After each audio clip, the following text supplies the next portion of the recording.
सभी महानुभाव और किसान साथियों, मीडिया के बंधुओं, मैं सबका दिल की गहराई से स्वागत अभिनंदन करता हूं।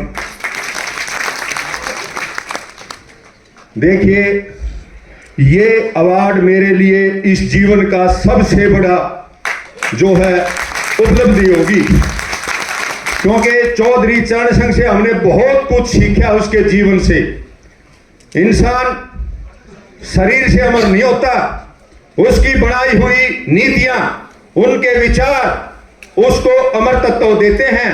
आज चौधरी चरण सिंह हमारे बीच में शरीर से नहीं है, लेकिन उनके विचार, उनकी बनाई नीतियां, उनका जो है हमारे को आज भी हमारे साथ है।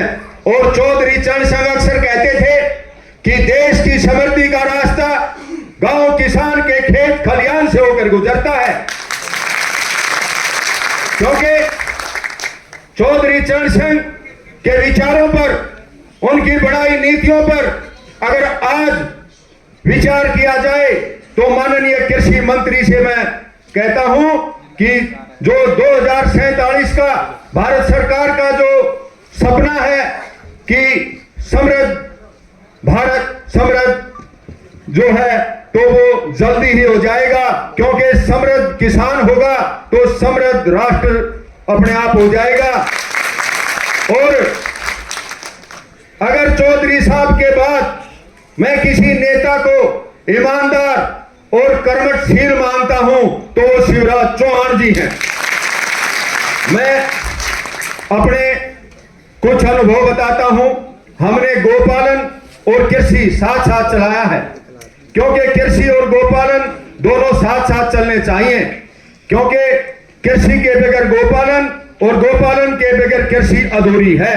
जैसे बलराम और श्री कृष्ण की जोड़ी, बलराम हल चलाते, श्री कृष्ण गौ चराते, और भगवान श्री कृष्ण ने गीता में भी कहा है कि कृषि और गोपालन हमारे धनोपार्जन का कार्य है।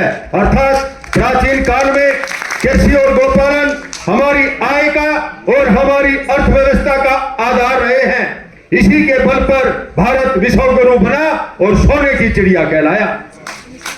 हमने अब की बार सीधी बिजाई की धान की, जिसमें जो है जल की बचत 30-35% जो डॉक्टर AK सिंह ने निकाली थी 1985 और 1979, तो मेरे को संक्षेप में बोलना है तो मैं उसका ध्यान करते हुए आपको थोड़ा सा अनुभव बताऊंगा।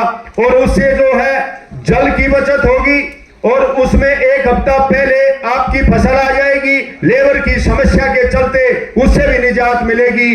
और उसमें जो ग्लोबल वार्मिंग से जो गैसें विसर्जन होती थी रोटावेटर से जब हम कद्दू करते थे, उससे भी राहत मिलेगी। और मैंने ये अनुभव किया है, जो हम कद्दू करके धान लगाया और जिसमें हमने सीधी बिजाई की, उसमें सारा बारिश का जल जमीन के पेट में चला गया, और जिसमें कद्दू करके धान लगाया था उसमें जल भराव ऐसे ही भरा रहा। तो हमारे को जो है सीधी बिजाई, आगे मेरे पूरे एरिया में 60% सीधी बिजाई होगी, क्योंकि हमने किसानों को बुलाकर वो दिखाया, समझाया। अगली बार शायद ही 60% होगी। और इससे जो है हमने जो अब जैसे गेहूं और इसका जो है प्याज और गन्ने का जो कॉम्बिनेशन किया, इकट्ठा लगाया। हाँ जी, प्याज में हमने जो है 3 से 3.5 लाख रुपए एकड़ हमने प्याज, और उसी में से गन्ने का एक मॉडल हमने अपने खेत पे लगाया, जिसमें हमने वहीं पे कोल्लू लगाया है, क्योंकि हम दिल्ली के किसान हैं। और वहीं पे हमने नींबू के और पुदीने का लगा करके जब मेरे पास कोई ग्राहक आता है तो हम शुद्ध ऑर्गेनिक गन्ने का जूस पिलाते हैं। तो एक ग्राहक की अगर आप संतुष्टि करोगे तो 10 ग्राहक वही बना के देगा। और मैं संक्षेप में कहता हूं, जब तक किसान ने कस्सी उठाई है, किसान नहीं बचेगा। साथ में उसको तराजू भी उठानी पड़ेगी। उगाना सीख लिया, बेचना भी सीखना पड़ेगा, तराजू उठानी पड़ेगी। और मैं कहता हूं, पहले मूंग बाद में धान, उसको कहते चतुर किसान, क्योंकि जब पहले आप मूंग लगा के धान लगाते हैं तो उसमें आपको दलहन तो मिली, उसके साथ नाइट्रोजन की भी फिक्सिंग होती है, और हरी खाद से आपको जो है उसमें पीएच भी मेंटेन होता है, हरी खाद के रूप में आपको ये मिल जाएगा। और मैं 4 लाइन कहकर, बातें तो बहुत हैं, इधर से इशारा आ गया, तो मैं इन जो है अपनी 4 लाइन कह के हमेशा कहता हूं दोस्तों, जब तुम राह पर निकलोगे तो बहुत ब्रेकर आएंगे, टूटी हुई सड़क होगी और गड्ढे भी मिल जाएंगे। संयम, नियम, आत्मविश्वास ये तेरा साथ निभाएंगे। फिर बड़ा हाईवे आएगा, हम तेजी से चल पाएंगे। बिना लगन मेहनत के सफल कोई काम नहीं होता और यूं ही जीवन में नाम नहीं होता। सबसे पहले अपनी सोच को शुद्ध बनाना पड़ता है। जो भी करते काम उसमें ध्यान लगाना पड़ता है। कॉन्फिडेंस, पॉजिटिव थॉट और जुनून जगाना पड़ता है। आते हैं गलत विचार तो उनको दूर भगाना पड़ता है। जिनका कोई वजूद नहीं वो आगे बढ़ने से रोकेंगे, इनसे बचकर रहना है, ये बात बात पर टोकेंगे।